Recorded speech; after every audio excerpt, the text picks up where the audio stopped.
ঈদগাহ মাঠে পাড়ার ছেলেরা নিয়মিত খেলাধুলা করে, গ্রামের কেউ কেউ গরু ছাগল চড়ায়। এভাবে ঈদগাহের মাঠকে ব্যবহার করা যাবে কিনা, এতে কি নামাজের জায়গার সঙ্গে বেয়াদবি করা হয় কিনা, কবর খননে কি পরিমাণ গভীর করতে হয়, পুরুষ ও মহিলার কবরের মধ্যে কোনো পার্থক্য আছে কিনা। অনেক দাওয়ামূলক ছবি ভিডিওতে নারীদের ছবি ব্যবহার করতে দেখা যায়, সেখানে নারীদের ছবি কেবল ব্লার করা হয়। এভাবে ব্লার করলেই কি ভিডিওতে নারীদের ছবি ব্যবহার করা যাবে?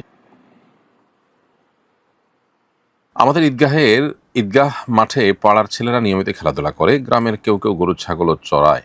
এভাবে ঈদগাহের মাঠকে ব্যবহার করা যাবে কিনা, এতে কি নামাজের জায়গার সঙ্গে বেয়াদবি করা হয় কিনা। ঈদগাহে বছরে দুটি ঈদের নামাজ ছাড়া অন্য কোনো কাজ যেহেতু হয় না, অতএব এটাকে দিনী কাজে, যেমন এখানে ওয়াজ মাহফিল করা, দিনী আয়োজন করা, এগুলো করা যেতে পারে।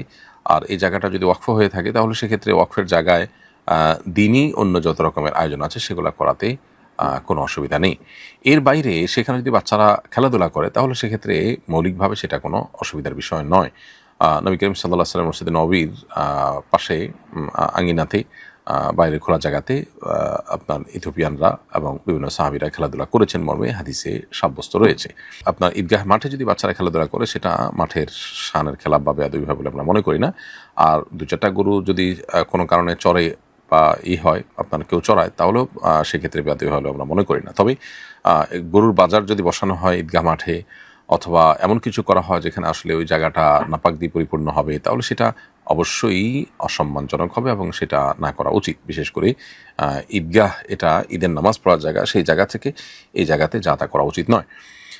অনেক জায়গায় দেখা যায় ঈদগাহে কনসার্ট বা এই জাতীয় প্রোগ্রামের আয়োজন করা হয়, যা শরিয়া অনুমোদন করে না। তো সেরকম বিষয় থেকেও ঈদগাহকে যথাসম্ভব পবিত্র বা আপনার মুক্ত রাখা উচিত। কবর খননে কি পরিমাণ গভীর করতে হয়, পুরুষ ও মহিলার কবরের মধ্যে কোনো পার্থক্য আছে কিনা। নারী হোক পুরুষ হোক, সবার কবরের ক্ষেত্রে মৃত ব্যক্তির দেহের অর্ধেক পরিমাণ গভীর করাটা উত্তম। এর চেয়ে বেশি যদি করা যায় সেটা ভালো। অর্থাৎ লাশ যাতে কোনোভাবে যেন তেনভাবে উপরে উঠে না পড়ে, অসম্মানজনক কোনো কিছু না ঘটে, সেজন্য যতটুকু গভীর করা যায় ততই ভালো। তবে সাধারণত লাশের অর্ধেক পরিমাণ বা তার চাইতে একটু গভীর করলেই আপনার কবর খননের ক্ষেত্রে যে শরিয়ার নির্দেশনা আছে সেটি আদায় হয়ে যাবে। অনেক দাওয়ামূলক ছবি ভিডিওতে নারীদের ছবি ব্যবহার করতে দেখা যায়, সেখানে নারীদের ছবি কেবল ব্লার করা হয়। এভাবে ব্লার করলেই কি ভিডিওতে নারীদের ছবি ব্যবহার করা যাবে?